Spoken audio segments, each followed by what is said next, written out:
பணக்கார மருமகளிடமிருந்து மாமியாருக்கு கிடைத்தது என்ன என பார்ப்போமா? அமைதியான குடும்பம். அந்த குடும்பத்தை பார்த்து எல்லாருமே பொறாமப்படுற அளவுக்கு சந்தோஷமாக வாழ்ந்தாங்க. அந்த குடும்பத்தில் அம்மா, அப்பா, 2 மகன்கள். அம்மாவோட வீட்டுக்காரருக்கு எந்த கெட்ட பழக்கமும் இல்லை.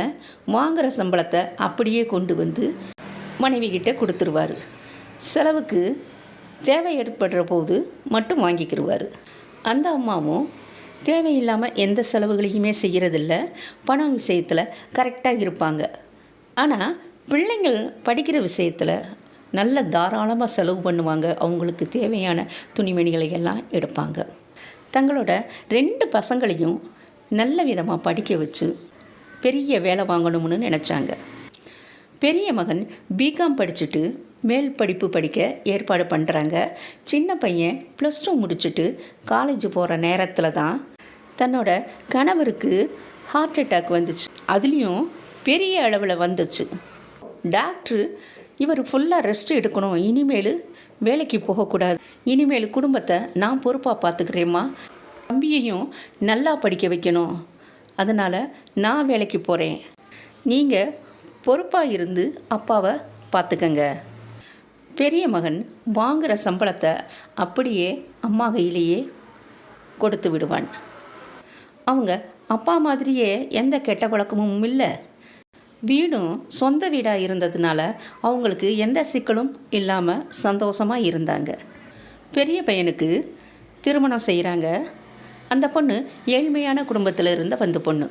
அவளும் படிச்சுட்டு வீட்டிலேயே கம்ப்யூட்டரில் வேலை செய்வாள். மாமியாருக்கு அந்த மருமகளை ரொம்பவும் பிடிச்சிருந்துச்சு. ஏன்னா ரொம்ப அடக்கமாகவும் அன்பாகவும் மாமனாரை கவனிக்கிற விதம் முழுசாக அவளே பார்த்துக்கிடுவா. அவருக்கு நேரம் தவறாமல் மாத்திரை கொடுக்கறது, என்ன சாப்பாடு கொடுக்கணுங்கிறதெல்லாம் அவளே பொறுப்பாக இருந்து கவனித்ததுனால மாமியாருக்கு இன்னும் ரொம்பவும் அவளை பிடிச்சிருந்துச்சு. மாமியாரும் மருமகளும் வெளியில் எங்கே போனாலும் ஒன்றாவே போவாங்க. கோயிலுக்கு போனாலும் ஒன்றா தான் போவாங்க. ஒரு ஜவுளி கடைக்கு போனாலும் மாமியாருக்கு பிடிச்ச மாதிரி பார்த்து இது உங்களுக்கு ரொம்பவும் அழகாக இருக்கும், நீங்கள் கட்டுனா பார்க்க நல்லா இருக்கும், இந்த சேலையை எடுத்துக்கங்க, விலையை பற்றி நீங்கள் கவலைப்பட வேணாம்னு சொல்லக்கூடிய மருமகள். சின்ன பையனுக்குமே படிப்பை முடித்த உடனே நல்ல இடத்துல வசதியான இடத்துல கல்யாணம் செய்கிறாங்க. அந்த பொண்ணும் நிறைய படிச்சிருந்தா. நிறைய சீதனங்களோடும் ஒரு காரோடையும் மருமகள் வீட்டுக்கு வந்தாள். சின்ன மருமக வசதியான வீட்டில் வாழ்ந்தவ, அவள் ஏசி இல்லாமல் தூங்க மாட்டா அப்படின்னு நினச்சி மாமியார் உடனே அவளுக்கு என்னென்ன தேவையோ அத்தனையும் செஞ்சு கொடுத்தாங்க. சின்ன மருமக எந்த வேலையுமே செய்ய மாட்டா. அவங்க வீட்டில் வேலைக்காரிகை தான் வேலை செய்வாங்க, நாங்கள்லாம் யாரும் வேலை செய்ய மாட்டோம் அப்படின்னு சொல்லிட்டு இந்த வீட்டில் வேலை செய்வதே இல்லை. மாமியாரும் அவளை ஒரு தடவை கூட வேலை செய்யணும்னு சொல்கிறதில்ல.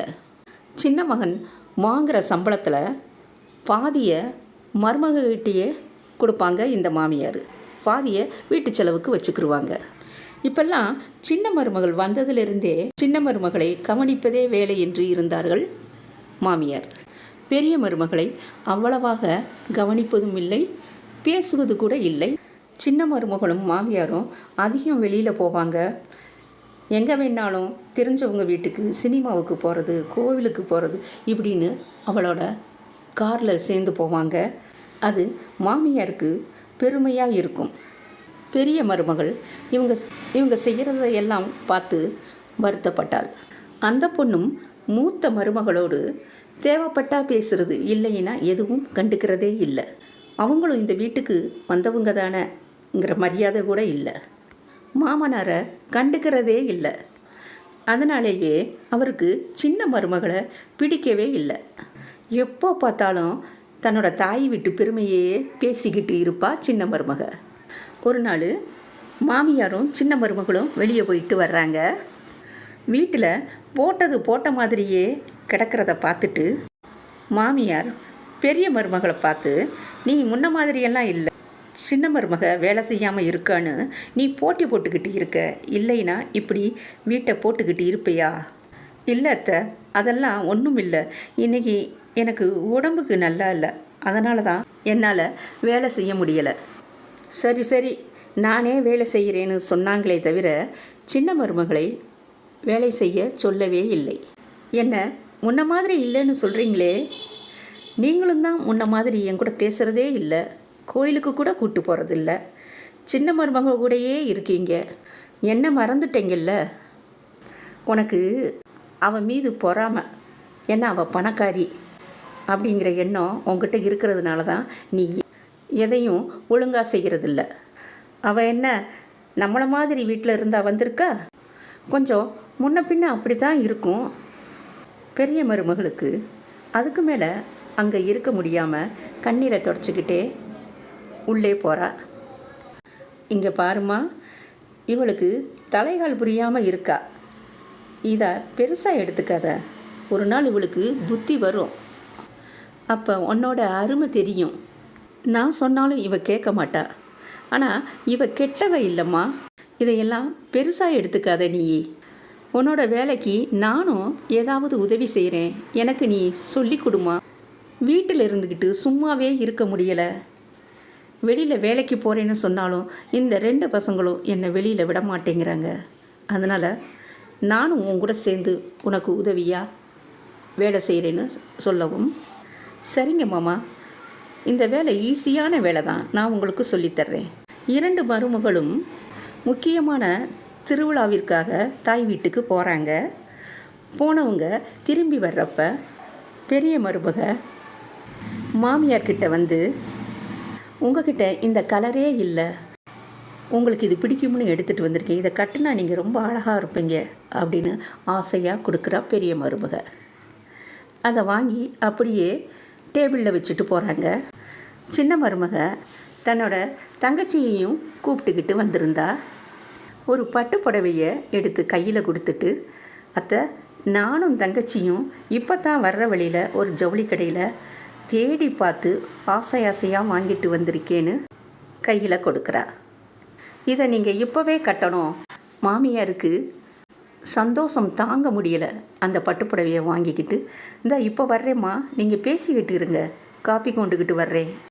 மாமியார் அந்த புடவையை கட்டிக்கிட்டு காஃபியை எடுத்துக்கிட்டு வர்றாங்க. அப்போ அக்காளும் தங்கச்சியும் பேசுகிற வார்த்தைகள் இவங்க காதில் விழுகுது. என்னக்கா, எவ்வளோ பெரிய பொய் சொல்கிற? இந்த சேலை அம்மாவோட பழைய சேலை தானே? ஆமாம், இவங்க சக்திக்கு இதுவே பெருசு தான், இது போதும். அவ்வளவு அன்பாக உருக்கமாக அப்படி பேசினாதான் என்றைக்குமே நம்மக்கிட்டேயே கிடப்பாங்க. மாமியாருக்கு உடம்புல நெருப்பை யாரோ அள்ளி கொட்டின மாதிரி இருந்துச்சு.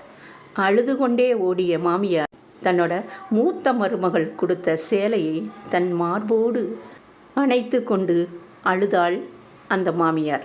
உண்மை அன்பு என்று தெரிந்தது அந்த மாமியாருக்கு.